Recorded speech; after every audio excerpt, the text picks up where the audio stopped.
Hi, this is Cherie, and today we're reading James and the Giant Peach.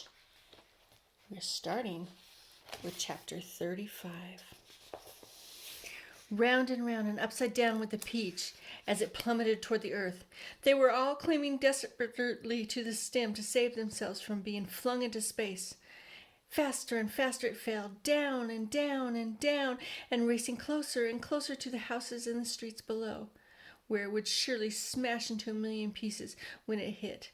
And all the way along Fifth Avenue and Madison Avenue and all the other streets in the city, people who had not reached the underground shelters looked up and saw it coming, and they stopped running and stood there staring in a sort of stupor at what they thought was the biggest bomb in the world falling out of the sky onto their heads.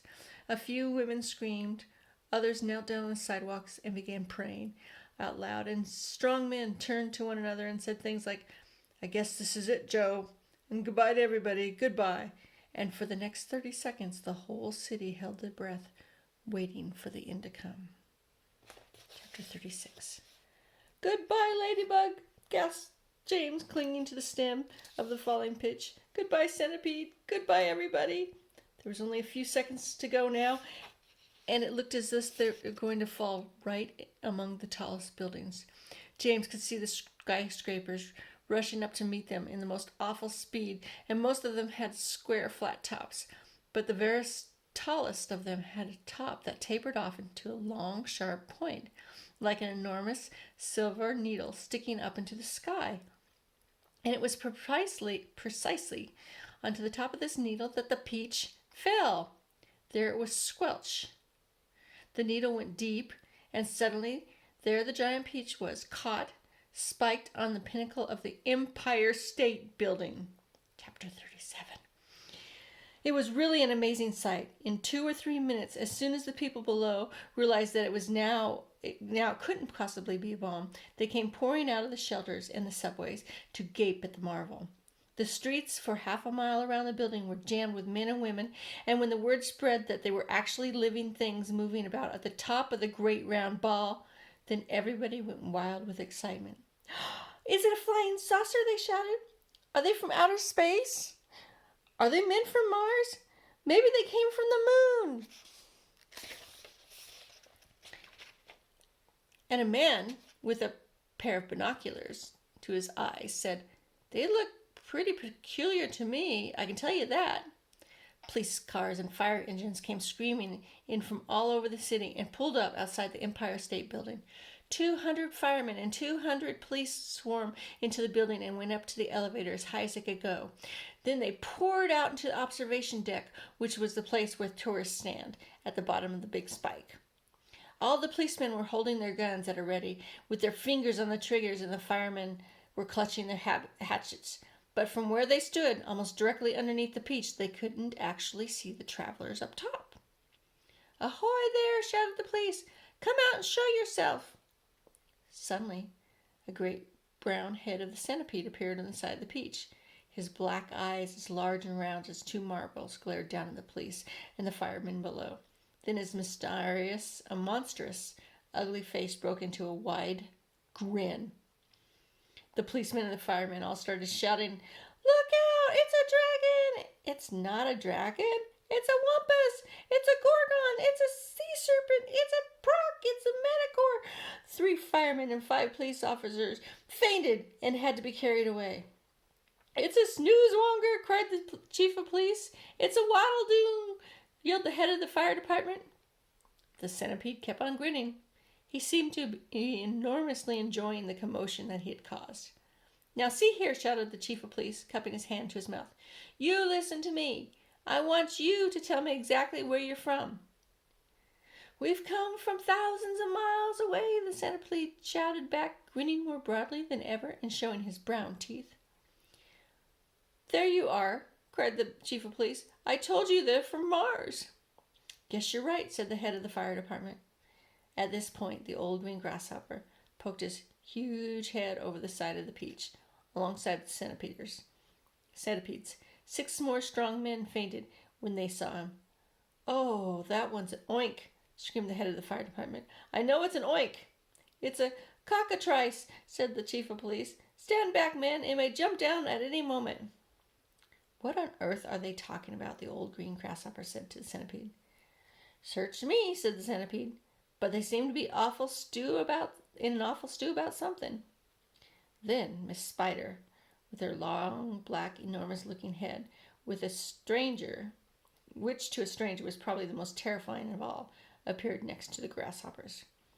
Snakes and ladders, yelled the chief of the fire department. We're finished now. It's a scorpia. It's worse than that, cried the chief of the police. It's a venomous kind. Oh, just look at its venomous, gruesome face. This is the kind that eats fully grown men for breakfast, the head of the fire department asked, going white as a sheet. I'm afraid it is, said the chief of police.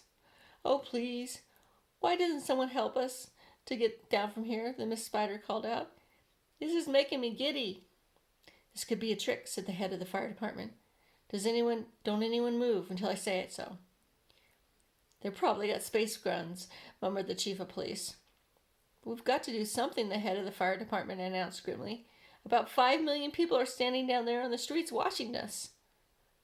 Then why don't you put up a ladder? The chief of police asked him. I'll stand at the bottom and hold it steady for you to go up and see what's happening. Thanks very much, snapped the head of the fire department. Soon there was no less than 7 large, fantastic faces peering over the side of the peach. The centipede, the old green grasshoppers, Miss Spiders, the earthworm, the ladybug, the silkworm, and the glowworm. And all sort of panic was beginning to break out among the firemen and the policemen at the rooftop. Then all at once, the panic stopped and a great gasp of astonishment went all around. For now, a small boy was seen to be standing up there beside the creatures. His hair was blowing in the wind, and he was laughing and waving and calling out, Hello, everybody, hello! For a few moments, the men below just stood and stared and gaped. They simply couldn't believe their eyes. Bless my soul, cried the head of the fire department, going red in the face. It's really a little boy, isn't it? Don't be frightened of us, please, James called out. We're so glad to be here. What about the others beside you? Shouted the chief of police. Are any of them dangerous? Of course they're not dangerous, James answered. They're the nicest creatures in the world.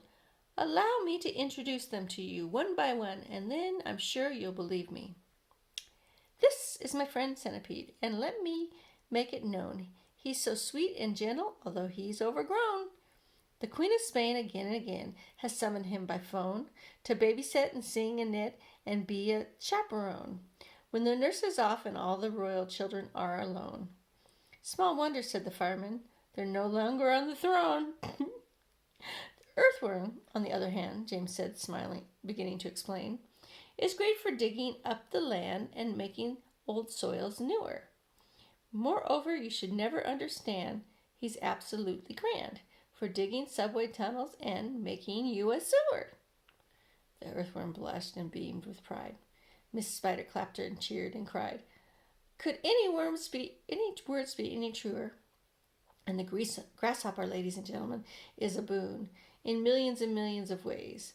You have only to ask him to give you a tune, and he plays, and he plays, and he plays.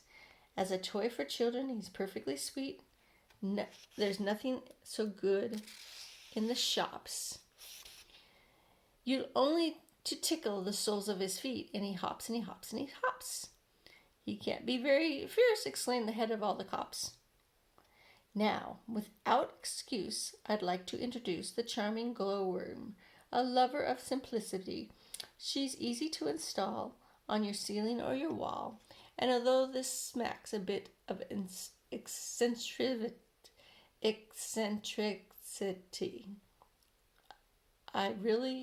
it's really rather clever. For thereafter, you will never have the slightest need for use for electricity. At no less than 52 policemen cried, It is true, the creature will get fabulous publicity. And we have here Miss Spider, with a mile of thread inside her, who's personally requested me to say that she was never Miss Muffet, or her charming little Tuffet, and if she had not been frightened her away, she would not have frightened her away. Should her looks sometime alarm you, then I don't think it would harm you to repeat at the least 100 times a day, I must never kill a spider. I must only help and guide her. And invite her to the nursery to play. The policemen all nodded slightly, and the fireman smiled politely, and a dozen people cried, "Hooray!" And then there's the darling ladybug, so beautiful, so kind. My greatest comfort since this trip began. She has 400 children, and she's left them all behind. But they're coming on the next peach if they can. The cops cried, "She's enchanting!" And all the firemen started dancing, and the crowds all started cheering, "To a man!" Now, the silkworm, James went on, whose silk will never bear comparison with all the greatest silk there are in Rome and Philadelphia. If you would search the whole world through, from Paraguay to Timbuktu, I don't think you'll find one bit of silk that can compare with it. Even the shops in Singapore don't dare have the stuff, and what is more, the silkworm had, I'll have you know, the honor, not so long ago, to spin and weave and sew a press, the Queen of England's wedding dress. She's already made and sent a waistcoat for your president. Well, good for her, the crops cried out, and all at once a mighty shout went up around the Empire State. Let's get them down. Let's get them down. Why wait? Chapter 38. Ooh, we're almost to the end. 5 minutes later, they were all safely down, and James was excitingly telling his story to a group of flabbergasted officials. And suddenly, everyone who come over to the Peach was a hero. They were all escorted to the steps of City Hall, where the mayor of New York made a speech and a welcome. And while he was doing this, 100 steeplejacks, armed with ropes and ladders and pulleys, swarmed up the top of the Empire State Building and lifted the giant peach off the spike and lowered it to the ground. Then the mayor shouted, "We must now have a ticker-tape parade for these wonderful visitors." And so a procession was formed, and in the leading car, which was an enormous limousine, sat James and all his friends. Next came the giant peach itself. Men with cranes and hooks had quickly hoisted it into the very large truck, and there it was now, looking as huge and proud and brave as ever. There it was, of course, a bit of a hole in the bottom of it where the spike of the Empire State Building had gone in, but who cared about that? Or about the peach juice that was dripping on the street below. Behind the peach, skidding all over the place in peach juice, came the mayor's limousine, and behind the mayor's limousine came about 20 other limousines carrying all the important people of the city. And the crowds went wild with excitement. They leaned out the windows of the skyscrapers, cheering and yelling and screaming and clapping and throwing out bits of white paper and ticker tape. And James and his friends stood up in their cars and waved back at them as they went by. Then a rather curious thing happened. The procession was moving slowly along Fifth Avenue when suddenly a little girl in a red dress ran out from the crowd and shouted, "Oh, James, James, James, can I please just have a taste of your marvelous peach?" "Help yourself," James shouted back. "Eat all you want. It won't keep forever anyways." No sooner had he said this than about 50 other children exploded out of the crowd and came running to the street. "Can we have some too?" they cried. "Well, of course you can," James answered. "Everybody can have some." The children jumped onto the truck and swarmed like ants all over the giant peach, eating and eating to their heart's content. And as the news of what was happening spread quickly from street to street, more and more boys and girls came running in all directions to join the feast. Soon there was a trail of children a mile long chasing after the peach as it proceeded slowly up Fifth Avenue. It was rather a fantastic sight. To some people it looked like a Pied Piper of Hamelin had suddenly descended upon New York. And James, who had never dreamed that there could be so many children as this in his world, it was almost the most marvelous thing that had ever happened. By the time the procession was over, the whole giant fruit had been completely eaten down, and only the big stone in the middle, licked clean and shiny by 10,000 eager tongues, was standing on the truck. Ooh, chapter 39. This is the last chapter. And thus the journey ended, but the travelers lived on. Every one of them became rich and successful in a new country. The centipede was made vice president in charge of sales at a high-class firm of boot and shoe manufacturers. The earthworm, with his lovely pink skin, was employed by a company who made women's face cream to speak about commercials and on television. The silkworm and Miss Spider, after they had both been taught to make nylon thread instead of silk, set up a factory together and made ropes for tightrope walkers. The glowworm became the light inside the torch on the Statue of Liberty, and thus saved the graceful city from paying huge electric bills every year. The old green grasshopper became a member of New York Symphony Orchestra, where he was playing and greatly admired. The ladybug, who had been haunted all her life by the fear that her house was on fire and the children had all gone, married the head of the fire department and lived happily ever after. And for the enormous peach stone, it was set up permanently in a place of honor in Central Park and became the famous monument. But it was not only a famous monument, it was a famous house. And inside the famous house there lived a famous person, James Henry Trotter himself. And all you had to do any day of the week was go and knock upon the door, and the door would always be open to you, and you would always be asked to come in and see the famous room where James had first met his friends. And sometimes, if you were very lucky, you would find the old green grasshopper in there as well, resting peacefully in a chair before the fire. Or perhaps it would be the ladybug who dropped in for a cup of tea and a gossip. Or the centipede to show off a new batch of particularly elegant boots that he had just acquired. Every day of the week, hundreds and hundreds of children from far and near came pouring into the city to see the marvelous peach stone at the park. And James Henry Trotter, who once, if you remember, had been the saddest, loneliest boy that you could find, now had friends and playmates in the world. And because so many of them were always begging him to tell us his story again and again, his adventures on the peach, he thought he would write. It would be nice if one day he would sit down and write a book. So he did.